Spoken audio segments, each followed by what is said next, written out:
ரட்சிப்பிலே தேவனுடைய ஆச்சரியமான அற்புதங்கள். God's awesome deeds in salvation. ஒவ்வொரு மனிதர்களையும் கத்த ரட்சித்த விதத்தையும் ரட்சித்த காரியத்தையும் நீங்க கவனிச்சு பார்த்தீங்கன்னா ரொம்ப ரொம்ப ரொம்ப ஆச்சரியமா இருக்கும். ஜனங்களுக்குள்ள பயத்தை கொண்டு வருவதாக இருக்கும். ரோமர் 5ஆம் அதிகாரம் 8ஆம் வசனத்தை வாசிக்கலாம். ரோமர் 5:8 எல்லாரும் வேதத்தை எடுத்து பாருங்க.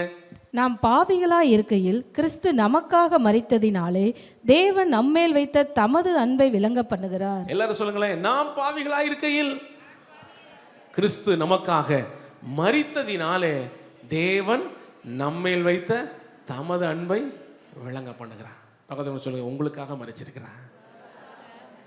அதுதான் இன்னைக்கு நம்ம நினைக்க போறோம். ஹல்லேலூயா. கம்யூனியன்ங்கிறது என்னது? கர்த்தருடைய பந்திக்கு நம்ம கலந்து கொள்வது எதுக்காக? ஒவ்வொரு நாளும் இந்த ஆண்டவர் இயேசு கிறிஸ்து எனக்காக மரித்தார் அப்படிங்கிறத நினைக்கணும், நினைவு கூறணும். எவ்வளவுக்கு எவ்வளவு நம்ம சிலுவை நினைக்கிறோமோ அவ்வளவுக்கு எவ்வளவு நம்ம வாழ்க்கை மேன்மையா இருக்கும். ஹல்லேலூயா. ஏன்னா அந்த சிலுவை தான் ஆசீர்வாதத்தின் துவக்கம். அந்த சிலுவை தான் சாத்தான் முறியடிக்கப்பட்ட இடம்.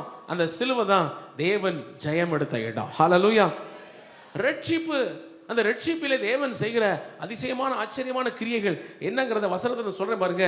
அதாவது ஒருவர் மரிக்கிறார், ஆனா மரிச்ச ஒருத்தரை நினைக்கிற எல்லாரும் பிழைக்கிறார்கள். இயேசு கிறிஸ்து சிலுவையில் மரித்தார், ஆனா அந்த மரித்த அவரை நோக்கி பார்த்தவர்கள் பிழைக்கிறாங்க. அந்த மரித்த அவருடைய வார்த்தையை கேட்டவங்க பிழைக்கிறாங்க. காரணம் என்னன்னா, அவர் சிலுவையிலே மரணத்தை ஜெயமாக ஜெயித்திருக்கிறார். ஹல்லேலூயா. ஒருவர் காயப்பட்டார், ஆனா அந்த காயப்பட்டவரை நோக்கி கூப்பிட்டா சுகம் உண்டாகுது. எப்படி ஒரு வித்தியாசமா இருக்கு பாருங்க. அதுதான் தேவனுடைய ஆச்சரியமான கிரியை. அந்த இயேசு கிறிஸ்து காயப்பட்டார். வேதம் அழகா சொல்லப்பட்டிருக்கு, நம்முடைய மீறல்கள் நிமித்தம் அவர் காயப்பட்டார், நம்முடைய அக்கிரமங்கள் நிமித்தம் அவர் நொறுக்கப்பட்டார், நமக்கு சமாதானத்தை உண்டு பண்ணும். சத்தமா சொல்லுங்க, ஆக்கினை அவர் மேல வந்தது, அவருடைய தழும்புகளால் ஆமென் சுகமாகிறோம். சொல்லுங்க, அவருடைய தழும்புகளா. ஆமா, இன்னைக்கும் தேவனுடைய ரட்சிப்பில் ஆச்சரியமான கிரியைகள் வருதுன்னா அதுல இதையும் சுகத்தையும் நீங்க என்ன செய்யுங்க, ஆமா சொல்லிக்கோங்க. சிலுவை அது ஏதோ ஒரு அவமான சின்னமா இருந்தது, இந்த நாளில ஒரு மகிமையின் அடையாளமாக மாறிடுச்சு. எல்லாரும் சந்தோஷமா சிலுவையை கழுத்துல போட்டுக்கிறாங்க. ஆண்கள் பெண்கள், அது சிலர் மரத்துல செஞ்சு போடுறாங்க, வெள்ளியில போடுறாங்க, தங்கத்துல போடுறாங்க, என்னென்னமோ காரியத்தை. காரணம் என்னன்னா, முந்தின காலம் வரைக்கும் அப்படி செய்ய மாட்டாங்க. முந்தின காலத்திலே அது ஒரு அவமான சின்னம், அது ஒரு வெறுக்கப்பட்ட அடையாளம். ஆனால் என்றைக்கு இயேசு கிறிஸ்து அங்க தொங்குனாரோ அன்னையிலிருந்து சாபம் ஆசீர்வாதமா மாறினது, அவமானம் மகிழ்ச்சிக்குரியதாய் விரும்பப்படத்தக்கதாய் மாறிவிட்டது. ஹல்லேலூயா. என்றோ மரித்த ஒருவருக்காக இன்றைக்கும் ஜனங்கள் ஜீவனை கொடுக்கவும் ஆயத்தமா இருக்கிறாங்கன்னா அதுதாங்க ரட்சிப்பின் மேன்மை. அதுதான் ரட்சிப்பு. அதாவது ஒரு மனிதனை தேவன் சந்தித்து எப்படியாக மாற்றுகிறார் அப்படிங்கிறத வேதத்திலிருந்து ஒரு எடுத்துக்காட்ட சொல்ற பாருங்க. சவுல் பின்னாடி பவுலா மாறின இந்த சவுல், இந்த சவுலுடைய பேக்ரவுண்டை நீங்க வாசித்து பார்த்தீங்கன்னா, அவர் ரொம்ப வசதியான நல்ல ஒரு பெரிய குடும்பத்தில் பிறந்தவர். அவருக்கு ஒரு பேக்ரவுண்ட் இருக்குது. அந்த யூத மார்க்கத்தில் முக்கியமான நபராக இருக்கிறார். அங்கே கமாலியலின் பாதத்தில் போய் படித்தாருன்னு சொல்கிறாங்க, வசனங்களில் வாசிக்கிறோம். ஆனால் எல்லாரும் போய் அங்கே படிச்சிட முடியாதுங்க. இப்போ இருக்கிற பெரிய பெரிய யூனிவர்சிட்டி இருக்குல்ல, காலேஜஸ், யூனிவர்சிட்டி, எல்லாரும் போயிட முடியுமா? போக முடியாது. அதுக்கு ஏற்கனவே நிறைய படிச்சிருக்கணும், நிறைய ஃபீஸும் கட்டணும் இல்லையா? ரெண்டு இருக்குது. அப்போ பெரிய ஒரு யூனிவர்சிட்டி காலேஜுக்கு இவர் போய் படிச்சிருக்கிறாருன்னா அந்த அளவுக்கு இவர் பெரிய வசதி படைத்தவராக இருந்தார், பேக்ரவுண்ட் உள்ள ஆளாக இருந்தார், யூத மார்க்கத்திலே வைராக்கியமான ஆளாக இருந்தார். இந்த யூத மார்க்கத்துக்காக என்ன வேணாலும் செய்யணும் அப்படிங்கிறதுல தீவிரமானவராக இருந்தார். இப்படி இருந்த அந்த மனுஷன் இந்த யூத மார்க்கத்தில் அவர் கொண்டு வந்த வைராக்கியத்துக்காக ஜனங்களை அடித்து துன்பப்படுத்தி ஜெயிலில் போட்டு பல தீமைகளை செய்துகிற மனிதன் ஒரே ஒரு நாள், எல்லாம் சொல்லுங்களேன், ஒரே ஒரு நாள் இயேசு கிறிஸ்துவின் சத்தத்தை கேட்டாருங்க. ஒரே ஒரு நாள் அந்த இயேசு கிறிஸ்துவின் தரிசனம்னா அந்த வெளிச்சம் அவர் மேல பிரகாசிச்சு. அந்த வெளிச்சம் பிரகாசித்தது, அவர் சத்தத்தை கேட்டார். அதுதான் அப்போஸ்தலர் 9:4 வாசிக்கிறோம். சவுலே சவுலே, நீ என்னை ஏன் துன்பப்படுத்துகிறாய்? இந்த ஒரு வார்த்தை தான் அவருக்கு கேள்விப்பட்டுச்சு. அந்த ஒரே நாளில அந்த சத்தத்தை கேட்ட அந்த மனுஷன் அன்னைக்கு தலைகீழான மாற்றம். ஹல்லேலூயா. சொல்லுங்களேன், தலைகீழான மாற்றம். எந்த ஆண்டவராய் இயேசு கிறிஸ்துவை வெறுக்க விரோதிக்க அந்த விசுவாசிகளை அடிக்க தீவிரமா போய்கிட்டு இருந்தாரோ அதே மனுஷன் 3ஆவது நாளில் அவரை பிரசங்கிக்கிற மனுஷனா மாறிட்டார். ஏன் 3 நாள் லேட்டு? ஏன்னா 3 நாள் ஒரு கண்ணு தெரியல. 3 நாள் தேவன் அந்த பயங்கரமான வெளிச்சத்தை பார்த்ததுனால கண் அவருக்கு இருளாயிருச்சு. ஜெபம் பண்ணிக்கிட்டே இருக்கிறார் 3 நாளா. ஆண்டுடைய சமூகத்தில் உட்கார்ந்து என்ன ஜெபம் பண்ணியிருப்பார் 3 நாளா? ஒரு கற்பனையாக சொல்லுங்களேன், என்ன ஜெபம் பண்ணியிருப்பார்? நான் நினைக்கிறேன் மனம் திரும்புதலுக்காக ஜெபம் பண்ணியிருப்பார். பாவ அறிக்கை செய்து ஜெபம் பண்ணியிருப்பார் நான் நம்புகிறேன். ஆண்டவரே, அறியாமையினால் நான் இப்படி செஞ்சுட்டேன், அறியாமையினாலே உண்மை துன்பப்படுத்திட்டேன். ஏன்னா அங்கே கேட்குறாருல, நீ என்னை ஏன் துன்பப்படுத்துகிறாய்? ஆண்டவர் கேள்வி கேட்குறாரு. நீ ஏதோ அந்த மனிதரை இந்த மனிதரை துன்பப்படுத்துறதா நினச்சிக்கிட்டு நீ என்ன துன்பப்படுத்திக்கிட்டு இருக்கிற? அதை கேட்ட ஆண்டவரே, அறியாமையினால் நான் செய்தேன், பாவத்தை செய்தேன், தீமையை செய்தேன், வேதனையை ஜனங்களுக்கு கொண்டு வந்தேன், விசுவாசிகளுக்கு கொண்டு வந்தேன், என்னை மன்னியும் கேட்டு ஜெபம் இருப்பாரு. 3ஆம் நாளில் அங்கே ஊழியக்காரர் வந்து தலைமையில் கையை வச்சாரு. கண்ணுலேருந்து மீன் செதில் போன்ற காரியங்கள் விழுந்துச்சு, பார்வை திரும்ப வந்துச்சு. பைபிளில் போடப்பட்டிருக்கு, அவன் தாமதம் இல்லாமல் இயேசுவே கிறிஸ்து என்று பிரசங்கிக்க தொடங்கினார். ஹல்லேலூயா. தாமதமே கிடையாது. எப்படிங்க இந்த இயேசுவை விரோதித்து அதெல்லாம் உண்மையே கிடையாது, இயேசுலாம் ஒண்ணுமே கிடையாது, அவர் தெய்வமே கிடையாது அப்படின்னு பேசிக்கிற மனுஷன் ஒரு சின்ன சந்திப்புக்கு அப்புறம் இயேசு கிறிஸ்துவை உயர்த்துகிற மகிமைப்படுத்துகிற இந்த பிரசங்கத்தை பேசுகிற மனிதனா மாறிட்டார்னா அதுக்கு பேர் தான் ரட்சிப்பு. ஹல்லேலூயா சொல்லுங்க, அதுக்கு பேர் தான் ரட்சிப்பு.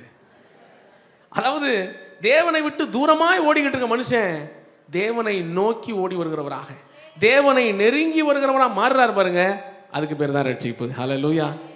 இந்த ரட்சிப்பு வந்த உடனே நம்ம முழுக்க முழுக்க அப்படியே ரொம்ப தெய்வீகமா அப்படியே இயேசு கிறிஸ்து போலயே மாறிடுறது இல்லைங்க. ஆனா ஒண்ணு மட்டும் நிச்சயம், என்ன தெரியுமா?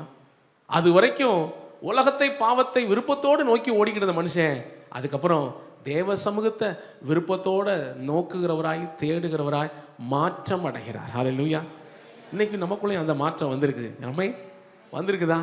அந்த மாற்றம் வந்திருக்கனால தான் நம்மளும் ஆலயத்தை தேடி வந்திருக்கிறோம், தேவ சமூகத்தை தேடி வந்திருக்கிறோம். இந்த நாளில் நான் கர்த்தருடைய பந்தியில் பங்கு பெறணும், தேவனுடைய இரக்கத்தை பெறணும், அவரை நான் ஆதாயமாக்கணும். ஆமே, ஃபாதர் பாடுறார்ல, உம்மை நான் ஆதாயமாக்கவும் உம்மோடு ஒன்றாகவும், உம்மை நான் ஆதாயமாக்கவும் உம்மோடு ஒன்றாகவும், எல்லாமே குப்பை என எல்லாமே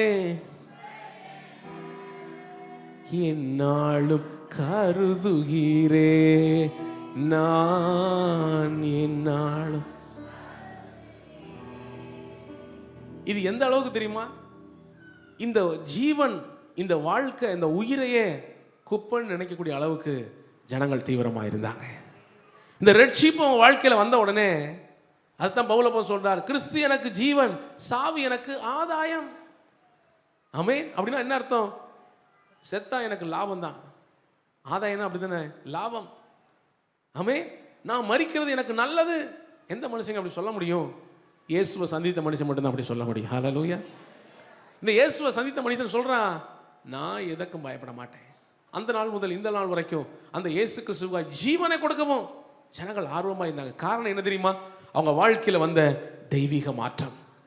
ஒரு 100 ஆண்டுகள் முன்பதாக ஜம்புலிங்கம் அப்படிங்கிற ஒரு மனுஷன் வாழ்ந்தார். கேள்விப்பட்டிருக்கீங்களா?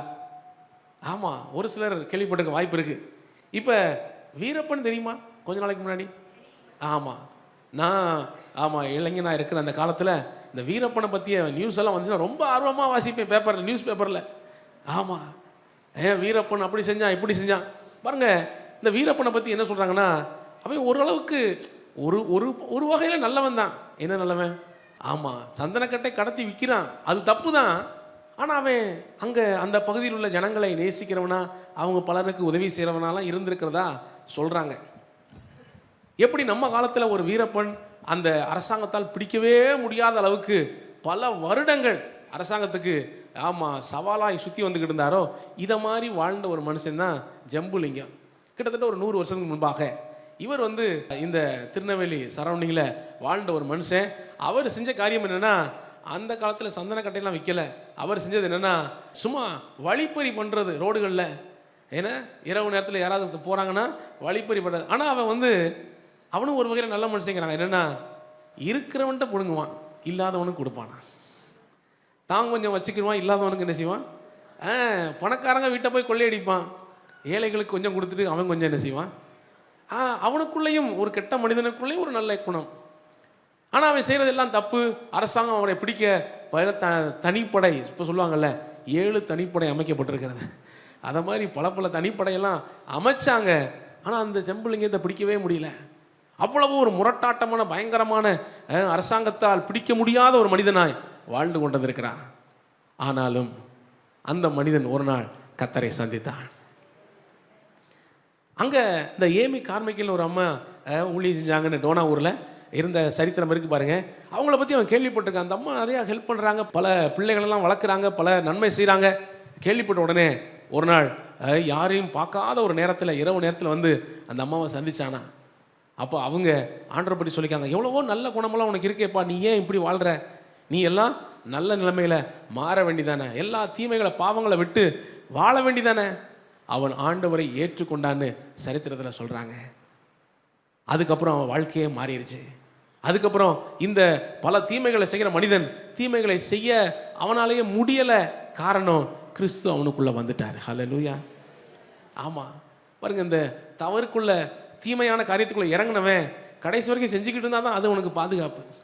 என்னைக்கு ஒரு தீமை செய்ய விட்டாரோ அன்னைக்கே போலீஸ் நினைச்சிட்டாங்க, பிடிச்சிட்டாங்க. ஆனாலும் கிறிஸ்து எனக்கு ஜீவன், சாவு எனக்கு ஆதாயம்னு தேவனுடைய பிள்ளையாக வாழ தன்னை அர்ப்பணித்தார். ஒரு மனிதன் பாவமாய் தீமையாய் அசுத்தமாய் ஜனத்துக்கு சமுதாயத்துக்கு பிரச்சனையாய் வாழ்ந்து கொண்டிருக்கிற ஒரு மனுஷன் சமுதாயத்துக்கு நன்மையாய் மாறும்படியாக ஒரு மனிதனை ரட்சிப்பு மாற்றுகிறது, இயேசு கிறிஸ்து மாற்றுகிறார். ஹல்லேலூயா. இந்த நாளிலும் இந்த ரட்சிப்பு அது தேவன் செய்கிற மகாபெரிய ஆசீர்வாதம், ஆச்சரியம், புரிந்து கொள்ளவே முடியாத ஒரு ஆச்சரியம். இந்த நாளில் ஆமென், நம்ம பிள்ளைகளோ யாரோ இன்னும் முழுமையான ரட்சிப்புக்குள்ள வராம, இயேசு கிறிஸ்துவின் அந்த சந்திப்பை பெறாம ஏதோ நானும் கிறிஸ்தவனா வாழ்றேன்னு வாழ்ந்துக்கிட்டு இருக்கீங்களா? இன்றைக்கு அந்த இயேசுவை நோக்கி பாருங்க, இயேசுவை நோக்கி கூப்பிடுங்க. உங்க வாழ்க்கையில அவர் வந்தார் என்றால் இதுவரை இல்லாத மாற்றத்தை கொண்டு வருவார், இதுவரை இல்லாத சந்தோஷத்தை சமாதானத்தை கொண்டு வருவார். ஹல்லேலூயா.